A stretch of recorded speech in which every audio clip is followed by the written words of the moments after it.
नंदन रघु रघुनंदन रघुवर सेवन रघुपति चायन। Hello engineers, welcome to the civil tales. आज बात करेंगे गेट के बारे में।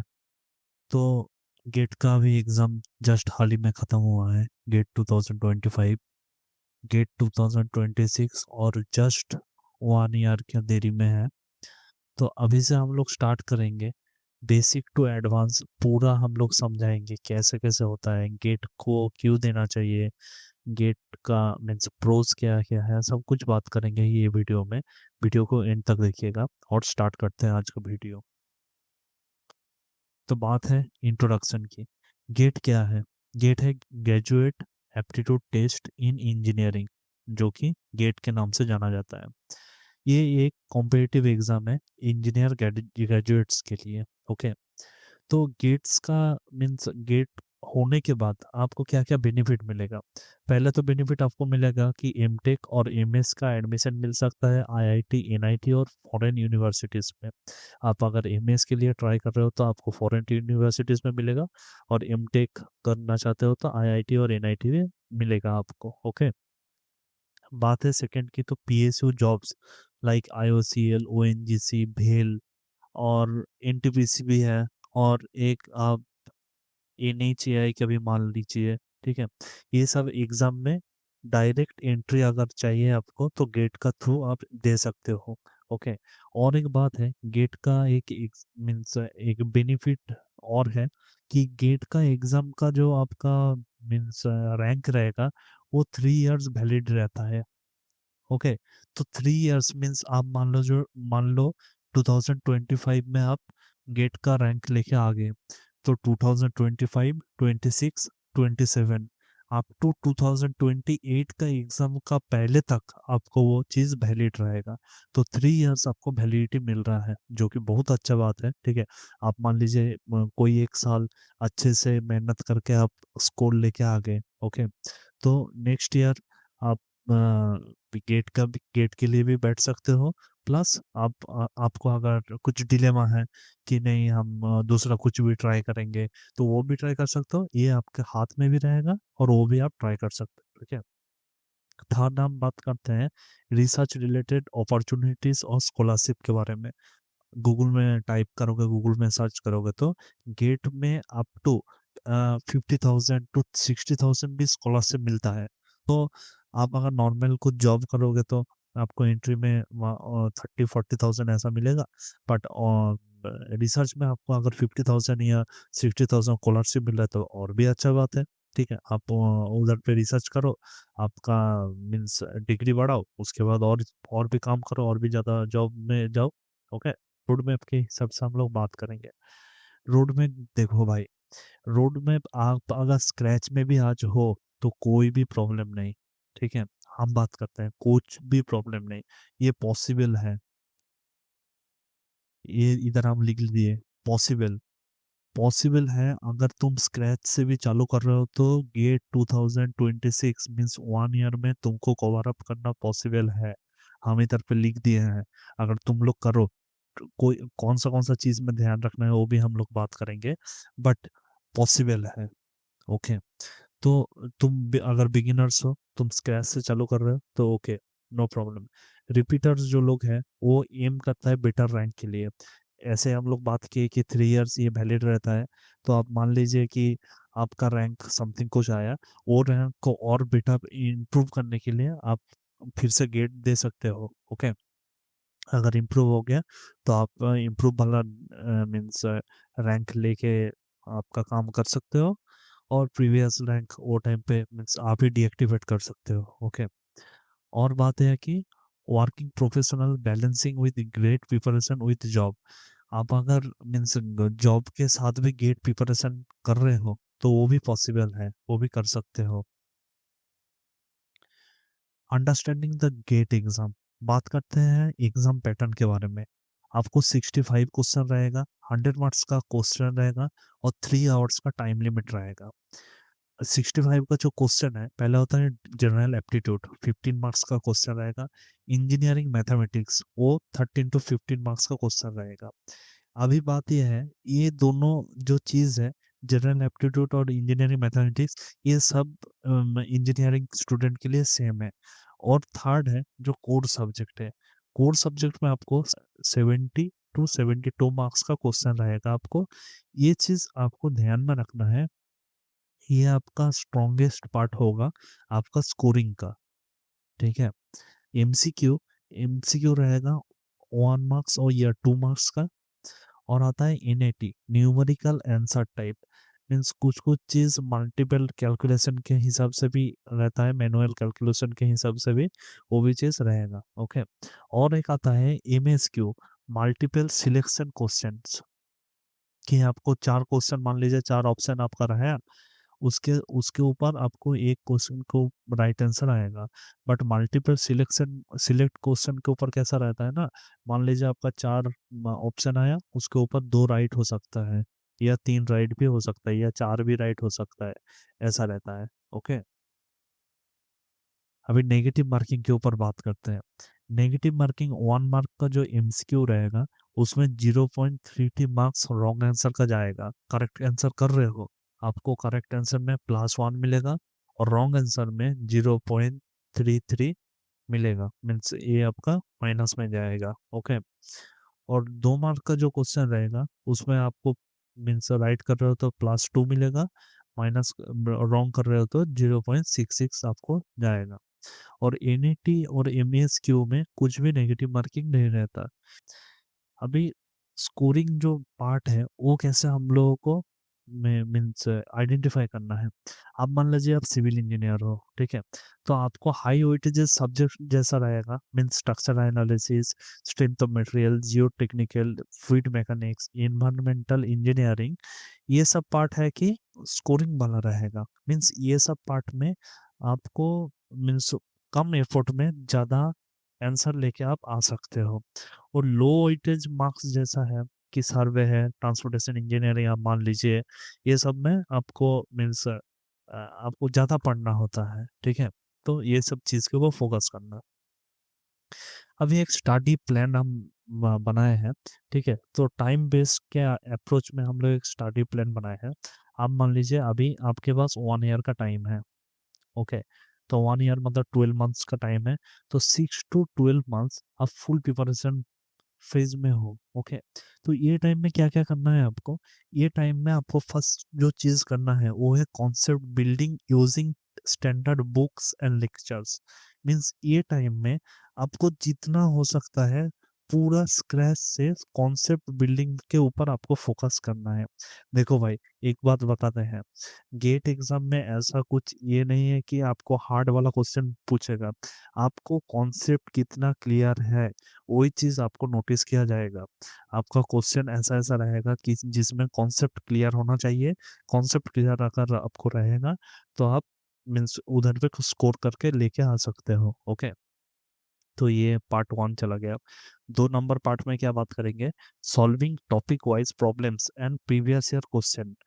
लाइक आप मान लीजिए अभी 2026 के लिए आप प्रिपरेशन कर रहे हो ना, आपको मीन्स प्रीवियस 10 ईयर का क्वेश्चन आपको मीन्स सॉल्व करके ही रहना चाहिए। ऐसा नहीं है कि आप एक बार सॉल्व किए तो हो गया। मीन्स आप सॉल्व करो, फिर से आपका जो जो जो पार्ट में आपका रॉन्ग हो रहा है उसको आइडेंटिफाई करो, उसके बाद फिर से सॉल्व करो। ऐसा करके 10 ईयर का क्वेश्चन आपको सॉल्व करके रखना चाहिए। मीन्स मान लीजिए आपको 12 मंथ्स का आपको टाइम है। ठीक है। तो फर्स्ट 10 मंथ्स, फर्स्ट 10 मंथ्स में आपको एक एक करके क्वेश्चन सॉल्व करना है। लास्ट जो 2 मंथ्स रहेगा वो टाइम में आपको ये सब का रिवीजन आपको वो 2 मंथ्स में लेना चाहिए। ठीक है। अभी preparing self notes and quick revision. तो सेल्फ नोट बनाओ, आपका हैंड रिटेन नोट आपको होना चाहिए, रखिए। अभी आपके पास मान लीजिए 3 to 6 मंथ्स का टाइम है, तो आप क्या करोगे, ये मॉडरेट फेज होता है। ठीक है। आप सब्जेक्ट वाइज प्रैक्टिस करो, टेस्ट दो सब्जेक्ट वाइज, और टॉपिक वाइज रिवीजन करो। ओके। सेकंड है strong focus on problem solving and mock test. कुछ पेड है, कुछ नॉर्मल फ्री भी है। आपको अभी पेड लेने का कुछ भी ज़रूरत नहीं है, ठीक है, आप नॉर्मल फ्री में भी यूज़ कर सकते हो। उसके लिए और भी ज़्यादा हम लोग मीन्स प्रैक्टिस सेट निकालेंगे। तो ये हो गया। सेकंड है कि मास्टरिंग टाइम मैनेजमेंट टेक्निक्स, ये वाला आप स्टार्ट करके रखो। ये वाला बहुत इंपॉर्टेंट है। आपको टाइम मैनेजमेंट करना चाहिए, आपको टाइम मैनेजमेंट सीखना होगा। ठीक है, कि आप मान लीजिए 15 क्वेश्चन है कोई भी मीन्स पार्ट में, आप अगर उधर ही मीन्स 20 मिनट्स टाइम ले रहे हो, तो आपको कैसे टाइम मिलेगा बाकी के लिए? तो इसके लिए आपको टाइम मैनेजमेंट पहले चीज आना चाहिए। ठीक है, अभी बात करते हैं फाइनल प्रिपरेशन के बारे में। आप 1 to 3 मंथ्स के प्लान में आपको क्या करना है, शॉर्ट नोट्स और फॉर्मूला के ऊपर आपको रिवीजन करना है।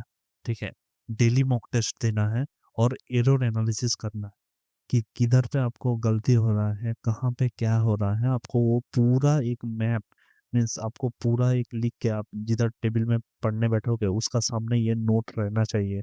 आपको किधर पे हो रहा है, किधर पे प्रॉब्लम हो रहा है, क्या क्या प्रॉब्लम हो रहा है, सब कुछ ये चीज़ में लिखना चाहिए। थर्ड जो है, prioritise weak subjects without neglecting strong one.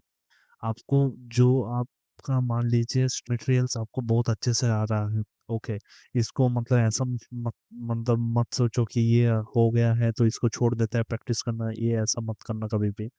ठीक है, आपको स्ट्रेंथ ऑफ मैकेनिक्स भी उसके साथ करना है, और आप मान लो कि फ्लूइड मैकेनिक्स आपका उतना अच्छा नहीं हो रहा है, फ्लूइड मैकेनिक्स भी उसके साथ ही करना है। टाइम बढ़ाओ पढ़ने का, आपके पास 24 आवर्स रहेगा ना, तो आपके ऊपर है कि आप कैसे यूटिलाइज करोगे। ठीक है, अभी बात करते हैं थोड़ा प्रायोरिटाइज सब्जेक्ट के ऊपर। आप मान लो आप सिविल इंजीनियर हो, ठीक है, तो हाई प्रायोरिटाइज सब्जेक्ट कौन सा होता है कि स्ट्रक्चरल एनालिसिस आ गया, स्ट्रेंथ ऑफ मटेरियल्स आ गया, जियो टेक्निकल इंजीनियरिंग हो गया, फ्लूइड मैकेनिक्स, इन्वायरमेंटल इंजीनियरिंग, ये सब आपका आ गया। और इसका वेटेज कितना रहेगा, 40 to 50 मार्क्स का। ओके, मीडियम वेटेज वाला, मीडियम प्रायोरिटी वाला आपको transportation engineering, RCC drawing, steel structure, hydrology, irrigation engineering, ये सब आपको 20 to 25 मार्क्स का रहेगा। और जो लो वेटेज वाला है, लो प्रायोरिटी वाला है, like surveying, construction material, building planning and design, ये 5 to 10 मार्क्स के ऊपर रहेगा। आपको जब आप टारगेट कर रहे हो, आपको पूरा ही टारगेट करना है, ऐसा ये वाला प्रायोरिटी वाला चार्ट मत देखो। आप वेटेज और सब्जेक्ट के ऊपर देखो। लास्ट में आपको धीरे धीरे आपको जब मीन्स आप प्रैक्टिस पेपर सॉल्व करोगे, आप धीरे धीरे मॉक टेस्ट दोगे, वो टाइम पे आपको मालूम पड़ जाएगा कि कौन सा हाई प्रायोरिटी वाला है, कौन सा मीडियम प्रायोरिटी वाला है, कौन सा लो प्रायोरिटी वाला है, वो सब वो टाइम पे आपको मालूम हो जाएगा। अभी ये क्या है कि स्ट्रेटेजी हम बताते हैं।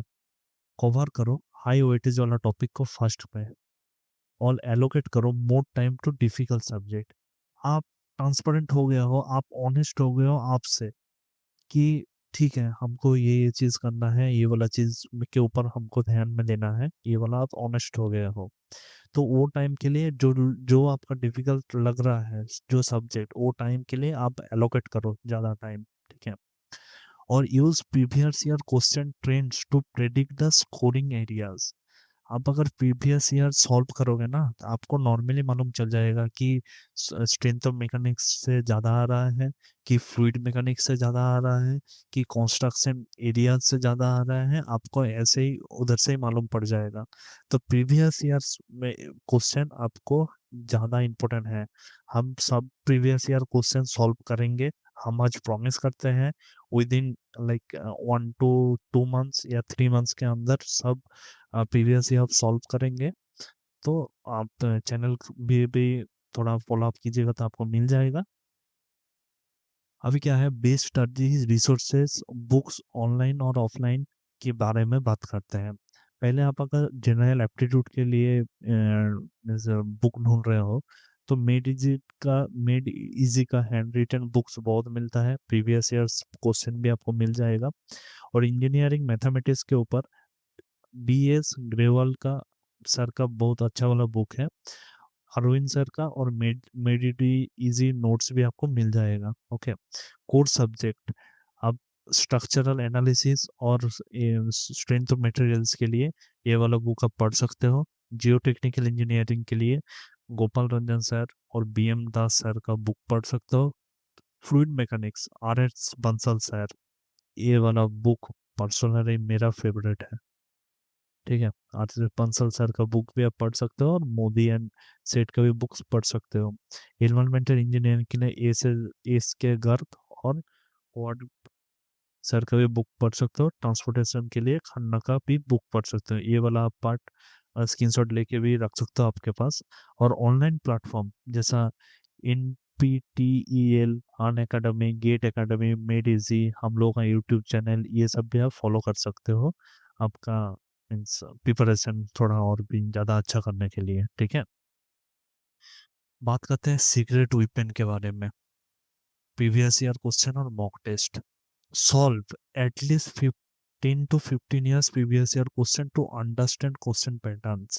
ये हम ऑलरेडी अब हम बात किए। तो प्रीवियस ईयर क्वेश्चन को कभी भी हल्के में मत लेना भाई। ठीक है, previous year question one of the most important thing है आपका मीन्स ये जानने में। आप अगर जस्ट ग्रेजुएट हुए हो तो आप भी गेट में बैठोगे तो ऐसा मत सोचना कि हाँ ठीक है पहला बार है ये हम थोड़ा देख लेते हैं कैसा है, नेक्स्ट टाइम से और भी ज़्यादा अच्छा करेंगे। नहीं, ऐसा नहीं है। आपको पहले ही टाइम में स्कोर लेके आना है, पहले टाइम टाइम में आपको रैंक लेके आना है, ऐसा आपको दिमाग में सेट करके रखो। Okay, take subject wise and full length mock test to improve accuracy. Accuracy मतलब टाइम मैनेजमेंट। टाइम मैनेजमेंट के ऊपर हम ऑलरेडी बात किए। ठीक है, टाइम मैनेजमेंट आपको कैसे करना है, क्या करना है, वो सब चीज़ के लिए भी हम लोग को और भी ज़्यादा बात करेंगे दूसरा वीडियो में। अभी के लिए टाइम मैनेजमेंट आपका माइंड में सेट करके रखो। एनालाइज मॉक टेस्ट, स्टेप 1 है कि आइडेंटिफाई मिस्टेक। मिस्टेक आपको ध्यान में रखना है। स्टेप 2 क्या है, find the weak areas. Step 3, revise and improve accuracy. Note और शॉर्ट स्ट्रिक। नोट कैसे करना है, make consist note for each subject. आप ज़्यादा कुछ मत लिखो, ठीक है, छोटा छोटा करके लिखो, एक नोट बनाओ आपका हिसाब से। ठीक है, सेकंड है prepare formula sheets for quick revision. एक पेज लो, एक बड़ा वाला पेज। ठीक है, पेज के ऊपर सब फॉर्मूला लिखो। ठीक है, ये एक मान लो एक सब्जेक्ट का फॉर्मूला है, ये भी एक सब्जेक्ट का फॉर्मूला है, ये भी ऐसा करके लिखो। कुछ मीन्स ऐसा फ्री स्पेस भी छोड़ देना क्योंकि बाद में भी कुछ ऐड हो सकता है। ठीक है, तो ऐसा करके तुम अपना टेबल के पास ये पेस्ट करके रखो। ये तुम्हारा टेबल है, टेबल के सामने ये पेस्ट करके रखो। जब भी बैठने पढ़ने के लिए बैठोगे जस्ट ये वाला चीज को एक बार देख लो, बस उसमें ही आप तुम्हारा 75% काम हो जाएगा। Okay, create mind map and chart better retention. तो आपका माइंड में पूरा चीज खेल के रखना है। ठीक है, कि हम ऐसा ऐसा करके पढ़ेंगे, ऐसा ऐसा चीज करेंगे। आप अगर मीन्स कॉन्सिस्टेंट रहोगे ना, आप हो जाएगा। आपको इतना मीन्स हार्ड नहीं है। आपको कॉन्सिस्टेंट इज द की, ऐसा आपको सोचना है। Learn short tricks for fast calculation in NAT question. Numerical type की जितना भी क्वेश्चन होगा ना उसके लिए आपको फर्स्ट कैलकुलेशन के लिए शॉर्ट ट्रिक्स आपको मीन्स याद होना चाहिए।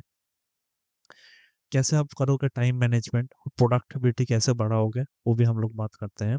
डेली स्टडी टाइम करो, 2 से 3 सब्जेक्ट पर डे पढ़ना, एक मेजर एक माइनर सब्जेक्ट। ओके, उसमें से 50% थ्योरी पढ़ना और 50% प्रॉब्लम सॉल्विंग करना। ठीक है, मीन्स आप मान लीजिए डेली 50 क्वेश्चन और पढ़ रहे हो तो उसमें से ही 25 क्वेश्चन थियोरिटिकली सॉल्व करो और 25 क्वेश्चन कुछ न्यूमेरिक का सॉल्व करने का ट्राई करो वही टाइम में।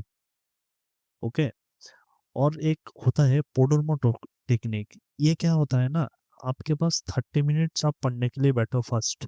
ठीक है, 30 मिनट्स पढ़ने के टाइम आप 25 मिनट्स फर्स्ट पढ़ो, उसके बाद 5 मिनट्स आप ब्रेक लो एक। ठीक है, ये वाला जो 5 मिनट्स ब्रेक लोगे ना, ये टाइम में आपके पास कुछ मीन्स बुक नहीं रहेगा, कुछ भी नहीं रहेगा। आप बात कर सकते हो अपने घर से, सबसे। किधर किससे भी हो आप बात कर सकते हो, जिससे आप मीन्स थोड़ा रिलैक्स फील कर सकते हो। तो 5 मिनट्स आपके पास और टाइम रह गया।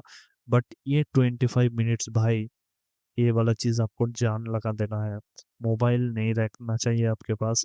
सोशल मीडिया तो अभी से ऑफ कर दो भाई, हम तुमको सजेस्ट दे रहे हैं, सोशल मीडिया ऑफ कर दो। तो ये वाला टेक्निक है, avoid destruction like social media during study hours.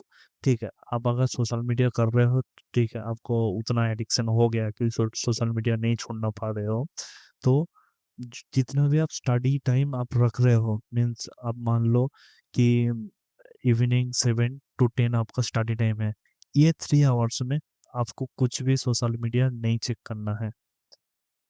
ठीक है, और है आपका प्रोग्रेस जो हो रहा है उसको ट्रैक करना है। प्लान बनाओ, ऐप्स को, बहुत सारा ऐप भी है, उसको भी आप कंसिस्टेंसी मेंटेन कर सकते हो। ठीक है, अभी लास्ट 3 मंथ्स का स्ट्रेटेजी के ऊपर बात करते हैं। मॉक टेस्ट क्या क्या रूटीन में फॉलो करना चाहिए। 2-3 फुल लेंथ का टेस्ट पर वीक में देना है आपको, और एनालाइज करना है मिस्टेक को, रिवाइज करना है उसके ऊपर, और फोकस ऑन वीक एरियाज। जो strength and low scoring subject है उसके ऊपर आपको मीन्स फाउंडेशन बिल्ड करना है। ओके, और revise engineering mathematics and general aptitude daily. ये एप्टीट्यूड कैसा है ना, आप ये वाला चीज मीन्स आपको डेली कंसिस्टेंसी में रखना ही है। इसका ग्राफ ऐसा ही रहेगा। ठीक है, ये मान लीजिए ग्राफ है, इसका ग्राफ ऐसा ही रहेगा। आपको डेली कंसिस्टेंसी में इसको फॉलो करना ही है। ये जितना आप कंसिस्टेंसी में रखोगे उतना ही आपका एप्टीट्यूड स्ट्रांग होगा। एप्टीट्यूड ऐसा मीन्स रीजनिंग एप्टीट्यूड, ये जनरल इंटेलिजेंस इसको बोलता है, आपके पास होगा, पर आपको वो शार्पनेस करना है।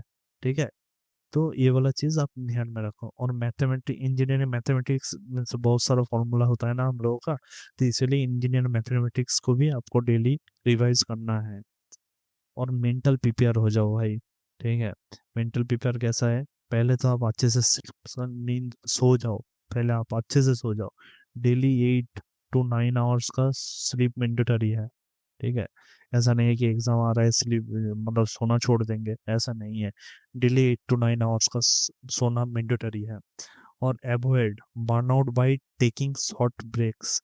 हम ऑलरेडी बात किए कि 30 मिनट्स का आप पढ़ने के लिए बैठ रहे हो तो 25 मिनट्स पढ़ो, 5 मिनट्स का ब्रेक लो, ये ओके है। पर ये मत देखो कि 5 मिनट्स ये 10 मिनट्स में हो जाएगा, और ये आप सोचोगे कि ऐसा है ना, 25 मिनट्स हम पढ़े, 10 मिनट्स का ब्रेक लिए, फिर 25 मिनट्स पढ़े, कि ये 25 इधर आ गया, इधर आ गया, ये मिडिल का 10 मिनट्स हो गया, ऐसा नहीं। ठीक है, कंसिस्टेंसी को ब्रेक मत करो, रूल को ब्रेक मत करो, आप रूल के ऊपर नहीं हो। तो रूल क्या है, 25 मिनट्स रीडिंग और 5 मिनट्स रेस्ट। ठीक है, इसको फॉलो करना है। और बिफोर एग्जाम डे का स्ट्रेटजी भी थोड़ा बात कर लेते हैं। बिफोर एग्जाम आपको क्या क्या करना है। बिफोर एग्जाम नाइट में अच्छे से सोना है। Avoid last minute cramming. आपको लास्ट मिनट में कि जल्दी जल्दी पढ़ लेते हैं, क्या क्या चीज सॉल्व किए हैं क्या देख लेते हैं, पूरा ऐसा नहीं करना है। लास्ट मिनट में रिलैक्स करना है, रिलैक्स लास्ट मिनट में आपको करना है। ठीक है, आपका ID card, ID proof, admit card, और जो जो भी आइटम लाइक पेन, ठीक है, और कुछ जेरोक्स, ये सब चीज आपको रेडी रखना है एग्जाम के पहले ही। ये ड्यूरिंग द एग्जाम आपको क्या करना है, ड्यूरिंग द एग्जाम आपको मीन्स जो आपको क्वेश्चन मिलेगा उसको अच्छे से आप अटेम्प्ट करो। ठीक है, आपको ज़्यादा टाइम वेस्ट नहीं करना है डिफिकल्ट क्वेश्चन के ऊपर, ज़्यादा आपको दिमाग नहीं लगाना चाहिए। जितना आपको हो रहा है एक बार पढ़ो क्वेश्चन को, आपको लग रहा है कि हाँ ये होगा, ओके गो फॉर इट। आपको अगर लग रहा है नहीं कि नहीं कि ये थोड़ा कैलकुलेटिव है, इसको थोड़ा और भी ज़्यादा सोचना पड़ेगा, तो आप वो मार्क करके रखो, बाद में आके उसको सॉल्व करो। ठीक है, टाइम मैनेजमेंट, ये टाइम मैनेजमेंट का हम पहले भी बात किए। टाइम मैनेजमेंट के ऊपर आपको ध्यान में देना है। टाइम नहीं मिलता, पेपर में टाइम नहीं मिलता, पर आपको ध्यान में रखना चाहिए, टाइम आपको निकालना है। कॉमन मिस्टेक जो होता है उसको अवॉइड करना है, वो भी बात करते हैं। Depending too much on coaching instead of self study. भाई आप जितना भी कोचिंग ले लो, जो भी, आज हम बात किए थोड़ी देर पहले कि आर एस बंसल सर का book, R S Bansal sir को भी आप अगर होम ट्यूशन भी ले रहे हो ना और आप सेल्फ स्टडी नहीं कर रहे हो तो कुछ भी नहीं होगा। तो आप पहले चीज करो सेल्फ स्टडी। कोचिंग आप मत लो, आपके पास है, आपके पास बुक पड़ा रहेगा आपका घर में, वही बुक को पढ़ो, सेल्फ स्टडी करो। कुछ भी कोचिंग कोचिंग लेने का कुछ जरूरत नहीं है, आप स्कोर लेके आ सकते हो, हम ये गारंटी देते हैं। ठीक है, तो कोचिंग के ऊपर ज्यादा डिपेंड मत होना, सेल्फ स्टडी करना। Ignoring general aptitude and mathematics. General aptitude already हम बात किए कि जनरल एप्टीट्यूड और मैथ आपको डेली प्रैक्टिस कंसिस्टेंसी में प्रैक्टिस करना चाहिए। ठीक है, और जो मैथ और मैथ एप्टीट्यूड है वो 30% आपका मार्क्स उधर से लेके आ सकता है। तो ये मेन आपका आ गया मीन्स रैंक का हिसाब से। ठीक है, not revising formula and concept regularly. हम ऑलरेडी बात किए कि आपका टेबल का सामने एक चार्ट बना रहना चाहिए जिसके ऊपर पूरा फॉर्मूला लिखा रहेगा। डेली आपको वो देखना चाहिए। ठीक है, डेली आप देखोगे ना, 50% to 75% फॉर्मूला आप उधर ही आपको याद रह जाएगा।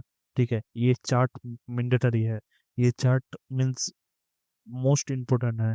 ठीक है, और overloading with too many resources instead of focusing on quantity study materials and written notes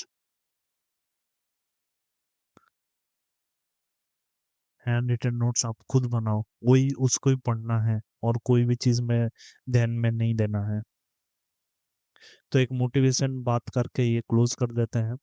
hard work plus smart strategy is equal to GATE success. तो आपको हार्ड वर्क भी करना है, उसके साथ स्मार्ट स्ट्रेटेजी भी फॉलो करना है गेट का सक्सेस लेने के लिए। इसमें से आप अगर हार्ड वर्क नहीं करोगे, सिर्फ स्मार्ट स्ट्रेटेजी से आप ध्यान में रखोगे कि नहीं मेरा गेट निकल जाएगा, तो आप गलत हो भाई। गेट ऐसा नहीं निकलता। तो आपको हार्ड वर्क भी करना है, स्ट्रेटेजी भी फॉलो करना है गेट का सक्सेस के लिए। और एक बात है कि GATE is not about intelligence but consistency. आपको डेली पढ़ना है गेट के लिए, डेली। ऐसा नहीं है कि हम घूमने के लिए जाएंगे आज नहीं पढ़ेंगे। आपको, आप अगर टारगेट रख रहे हो डेली हम 20 क्वेश्चन को हम सॉल्व कर रहे हैं, 20 मैथ को हम सॉल्व कर रहे हैं, तो आप जिधर पे भी जाओ, आपको अगर कश्मीर में भी जाना है ना, 20 मैथ सॉल्व करके जाओ। ठीक है, ये चीज आपको फॉलो करना है। आप अगर कुछ भी चीज, आपको ऐसा नहीं कि पहला दिन हम 100 सवाल सॉल्व कर लिए हैं, उसके बाद का दिन हम 20 सवाल किए, उसके बाद दिन नहीं किए, फिर से हम एक साथ 500 कर लिए, ऐसा नहीं होता है। डेली 20 करो, ज्यादा नहीं, 20 आपको ज्यादा हेडेक में भी नहीं आएगा। 20 करोगे तो आपको month means with in a month 600 question आप सॉल्व कर सकते हो। ठीक है, तो डेली 20 आपको टारगेट रखना चाहिए। Stay positive, practice daily, believe in your self. आपसे होगा। आप ऐसा मत सोचो कि नहीं हमसे नहीं होगा, गेट नहीं निकलेगा, ऐसा नहीं। You are the best. Morning में एक चीज ध्यान में रखना, एक चीज अपने आप को बोलना, यू आर द बेस्ट। ठीक है, आप बेस्ट हो, यू आर द बेस्ट, आप बेस्ट हो, ये चीज आपका माइंड में घुसा लो। आपसे ही होगा, गेट आपसे ही निकलेगा। एडिशनल जो इन्फॉर्मेशन हम दे रहे हैं, आप कुछ भी क्वेश्चन, कुछ भी गाइडेंस, कुछ भी हमसे पूछ सकते हो। मेरा लिंक्डइन सोरिस दास के नाम से है, मेरा नाम सोरिस है। आप सोरिस दास भी लिखोगे तो आप लिंक्डइन में जाके हमको मैसेज या गाइडेंस कुछ भी पूछ सकते हो। मेरा यूट्यूब चैनल जो आप देख रहे हो अभी, द सिविल टेल्स के नाम से है। टेलीग्राम कम्युनिटी भी हम लोग एक ओपन किए हैं जिसमें द हिंदू पेपर हम डेली अपलोड करते हैं। ठीक है, फिर आ गया जितना भी प्राइवेट जॉब है। ठीक है, प्राइवेट जॉब का नोटिफिकेशन भी हम लोग अपलोड करते हैं। ठीक है, और भी कुछ नोटिफिकेशन है वो भी हम लोग अपलोड कर देते हैं, जो जितना वीडियो हम लोग को यूट्यूब में नहीं होता तो वो भी हम लोग अपडेट कर देते हैं, ठीक है। और ईमेल है theciviltales@gmail.com, इधर से भी आप ईमेल करके हमसे कुछ भी पूछ सकते हो। तो थैंक यू सबको कनेक्टेड रहने के लिए, और आपको मीन्स ऑल द बेस्ट है हमसे कि आपका गेट निकल जाएगा। कुछ भी चीज़ का प्रॉब्लम हो, कभी भी कुछ भी मीन्स सजेशन लेने का हो, तो जस्ट हमसे बात करो। Okay, thank you.